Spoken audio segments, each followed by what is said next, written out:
Good morning, good afternoon, good evening. Welcome, welcome, welcome. Debs Cooper, global stressologist, coming live from Sydney. I'm actually in Sydney, but just outside that window you could see, but we won't go there. Thank you for joining me today as I talk about winning against bullies, and I'm going to give you some smart strategies because by crikey, since posting this, I've had a shite load of people going, perfect topic. Exactly. I know what you're doing. I know what's going on. There's so much going on around the world where people are saying there's bullies. So I really want to, my aim here today is to get you to nail this. Get some notes, grab your note taking device because I'm just going to rift what's in my brain right here. So if you're here on a replay, that's awesome. Drop hashtag replay. If you're here watching live, let me know. Again, I don't know if you're here live unless you put a comment and maybe it's going to work. I don't know. Technology's not my friend. That's what I'm going to say. That's my bully in me. So the tips I'm going to give you, the strategies I'm going to give you today are actually in no particular order. They're from my head that work that I know have survived bullying tactics that I've done to people and when I've had them myself. I'm not going to share my story of one of my biggest bullies. Well, maybe I will, maybe I won't. There was somebody who was just such a biggest bully, and we go bully, that actually end up having to leave the country to escape from that person and their friends. So let's just say I've experienced bullying, receiving to a high degree, and I've also apparently been a bully myself.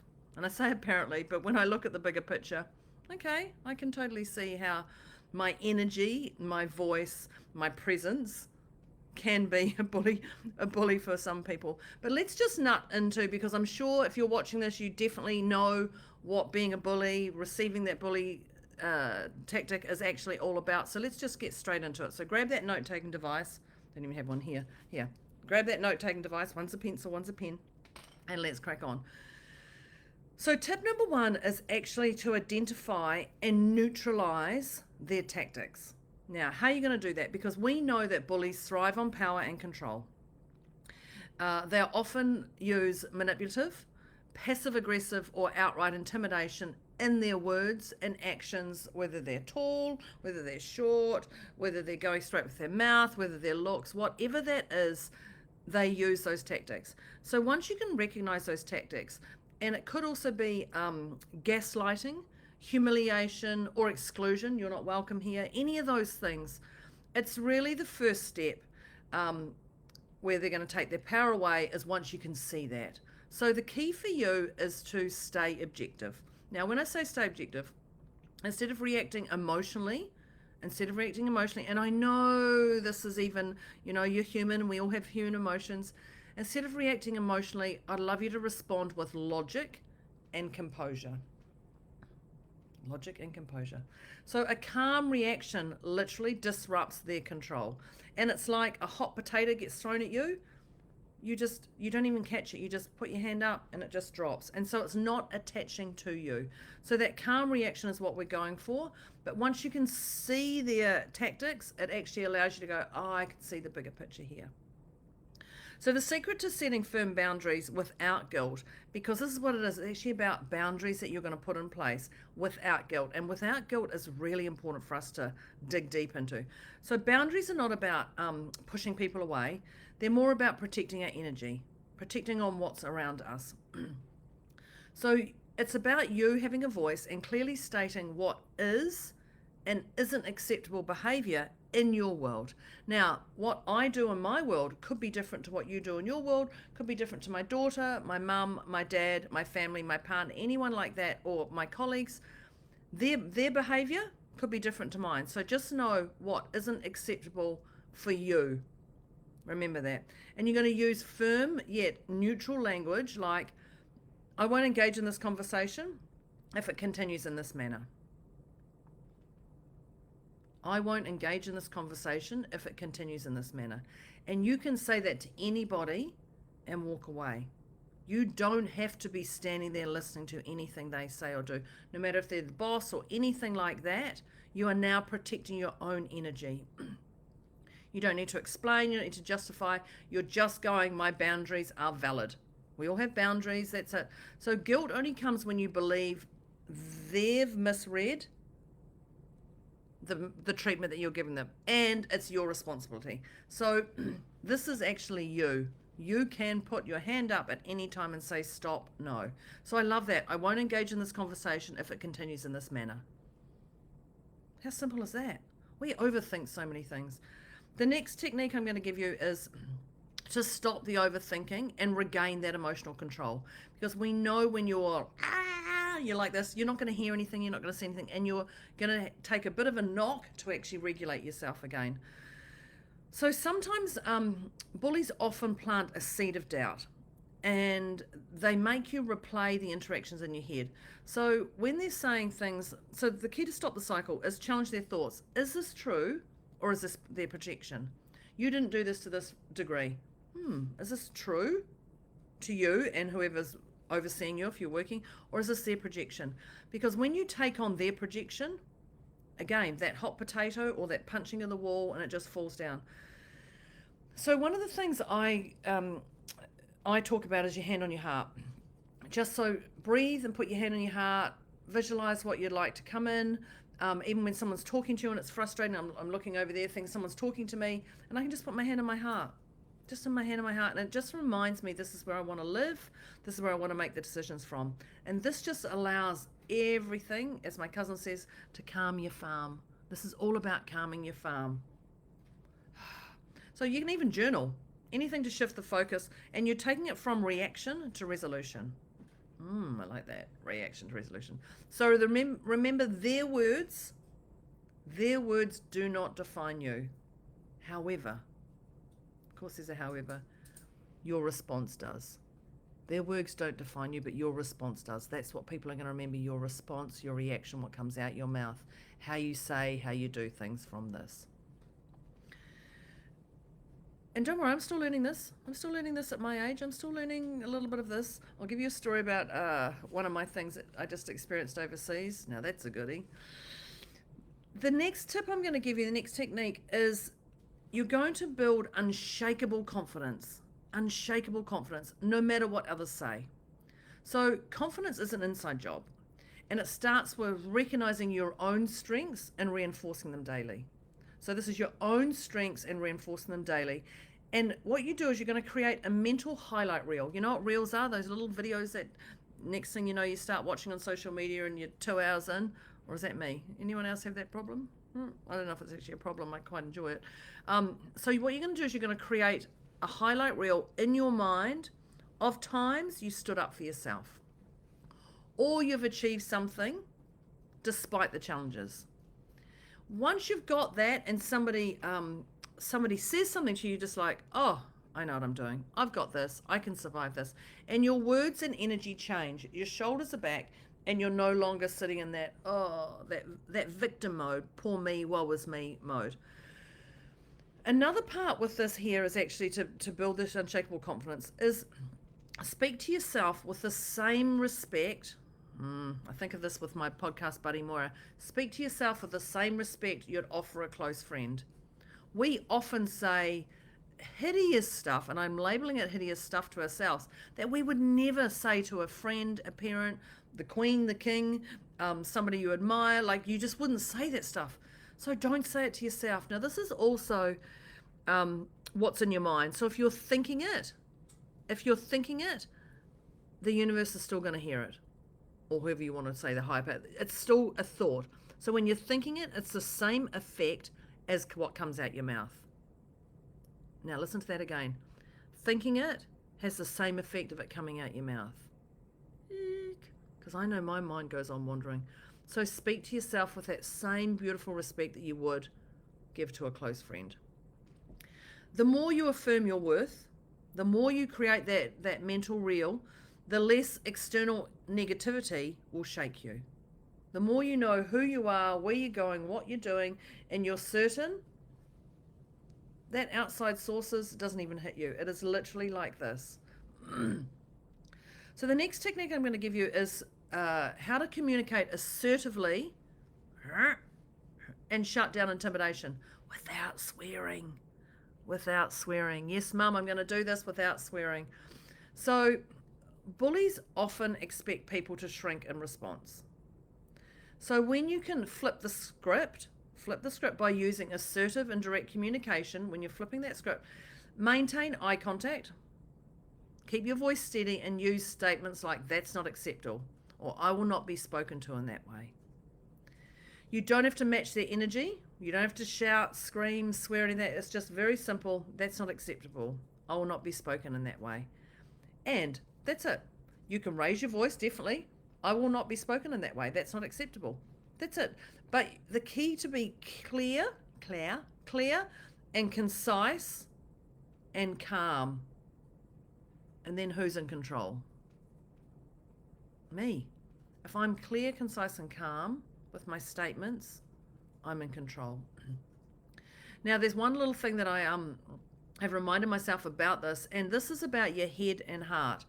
And I've got this little quote saying, actually, I don't know the exact words of it, but it's actually, when you're in alignment with yourself, may your head and heart speak with one voice. There, that's it. May your head and heart speak with one voice.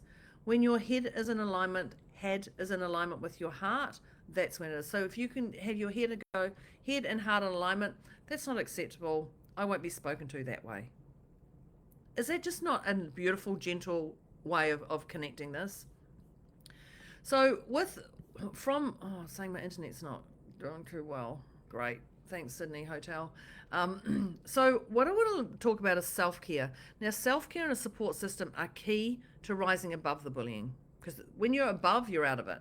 So when you're being bullied, the bully actually isolates and drains you. You know what it's like, and I can't do this and I can't do this, and you're literally like that. So the antidote here, so the key is actually to prioritize your self-care and surround yourself with people who uplift you. Whether it's jumping in and doing a call with me, whether it's jumping onto one of my Facebook Lives, listening to a podcast, whatever it is, a mentor or a trusted friend. But having a support system reminds you that you're not alone in this. Your well-being comes first, always. Your well-being comes first, always. Now, the next thing we're going to talk about with the winning against bullies is the word revenge. Revenge. And I bet you're just sitting there going, yeah, I'm going to get revenge. The greatest form of revenge is success. The greatest form of revenge is success. Be so damn successful that they have to put their sunglasses on to block out your amazingness. That's it. She's shining so bright, I need my sunnies. But as much as that sounds fun, if you're going for revenge, stay in your lane. And the only form of real, true revenge is to move on with a grateful heart. There is no revenge needed. Now, I'm a firm believer, and I definitely go, put some sunnies on because I'm going to take you out. And I have those thoughts. Don't worry, I have those thoughts just like you. And I'm going to do this, and I'm going to do this, and I'm going to do this. But the truth is, when you're actually in your lane and you're focusing on your why you're doing what you're doing and how you're getting there, and you're actually grateful in your heart, there's no revenge needed. And there's also no bullying needed because it's not reacting to you. So when I think about that, and I did say the word a grateful heart. Gratitude is incredibly important. Be grateful they're challenging you. Be grateful they're doing this to you because they see something bigger in you. How about this? They see something bigger in you that's going to help you transform whatever's going on where you are. If you're being bullied at work, have you been talking about wanting to leave work? Have you been saying this is not really for me? Have you been bullied in the family? You're like, actually, you know what? You're all family, but I don't actually really like you. Is this what it is? So it's actually allowing you to take control, your own power back. So be grateful for those things. Be grateful for the learnings, the experiences, the leveling up, the people you connect with. You're not alone in this. So start writing those things you're grateful for. That will also just shift things with you. And of course, your heart's going to explode with that. Well, another tip I'm going to give you is actually one of my favorites from the 4 Agreements. I'm sure you know what this one is. I'm sure. We'll wait for a moment as you type it down. What one is it? Starts with P. Don't take things personally. Don't take things personally. When they're bullying you, don't take it personally. They're on their journey. You don't know what their journey is, and whatever's going on in their world. You know how some days you snap at someone. I was here at the hotel, Swiss Hotel, And the lady rang me and I just got off a call. I was a bit frazzled and I was like, can you just give me a minute? And she was like, oh, okay, yes. And then I hung up from her. And then when I caught up with her later, I said, look, I thank you for being patient with me. You just caught me at an off. And she goes, oh, that's totally okay. And I came from the heart because I didn't mean to do what I did. Now, she would have seen that, could have seen that as bullying, but it was literally, she didn't know what I was dealing with at the other end of the phone. And often we don't know what other people are dealing with. So they're on their journey. Now, the other part with this, when I was overseas recently, I came across, I recently bullied someone, more than one apparently, but on this one particular scenario, I told somebody to not do something. And then when they tried to explain, I just went, I don't have time for the story. We've got to get back and do this thing. Which to me was very valid because my priority wasn't the person in front of me. My priority was the other people I was working with. So she reacted differently to me and I was like, I can't understand what's going on, but let me just stay on lane. But later I found out she had someone speak to her back at school. Now, for me, this triggered her. So I literally took her right back to that school moment, which is a beautiful experience for her to actually go, hey, I've still got something that I haven't emotionally cleared for 20, 30, 40 years that I thought I'd done the work on. Because if she'd emotionally cleared it and put it truly into her heart, me throwing the hot potato at her would have just fallen. It would have been my stuff, not her stuff. I wasn't aware of that. If I was aware of that, I possibly would have done things differently. I don't know. So it's the same thing. You don't know what people are going through. So when something comes up, don't wait 20, 30, 40 flipping years to deal with it. Please do the internal work when it comes up and things won't trigger you. Do the internal work now when they come up and things won't trigger you, because as we know, when things trigger you, what do? They get bigger and bigger and bigger until something explodes. So when something comes up emotionally for you, do the work on it. Reach out to me, do the work, whatever it is. But don't let this lie 20, 30 years till somebody says the same thing to you and then you go throw yourself right out of where you're going. Just a couple more peeps, just a couple more. Glitter bomb. Guess what? I got my little glitter drink bottle when I'm overseas. Of course I have. I love drinking that. There's just something about holding the Tomu bottle, the glitter, the texture, the drinking, it feels great. I know no matter where I am, if I'm drinking out of my glitter bottle, that's what lights me up. I also know talking to clients light me up. I also know going to the hairdresser lights me up. There's all these beautiful things that I do that light me up. Go outside and I feel the wind in my hair. I listen to a podcast. I people watch people. There's all these things, whatever that glitter bomb is for you. If it means putting on Netflix, if it means reading a book, if it means listening to my podcast or one of my Facebook lives, whatever that is, connecting with a friend, whatever that is, do more of that and fit that into your day. Fit that into your day, because that's the things that keep you moving throughout. And the last tip I'm going to give you is, guess who's here? Debs Cooper, global stressologist. I am here for you. 19 years in this business. I've worked with thousands of people on stress, on being the bully, on being bullied. It's not just about that. There's far greater things out there. So let's just clear the emotion around the bullies, and let's go to the next level. So I'm here for you. I'm here for you. So if you liked this, I'm going to give you the step. I'm going to give you the next step. So the question I'm going to ask you is, are you playing the game of life to the fullest? Are you playing the game of life to the fullest? I'm not going to ask you if you're going to be depleted by it, but are you playing the game of life to the fullest? Drop that one in the comments. And then I'm going to ask you one more question. After listening today, what's your highest priority action step you're going to do today to live life to the fullest? What's your highest priority action step you're going to do today to live your life to the fullest? So that's the next step. If you like today, the next step is answer those questions. Are you playing your life to the fullest? And what is your highest priority action step? I would love to know what they are. Drop them in the comments, although I still can't see the comments yet till I go off here. But you can private message me also if you don't want to put them out there. But I'd love to know, are you playing your game of life to the fullest?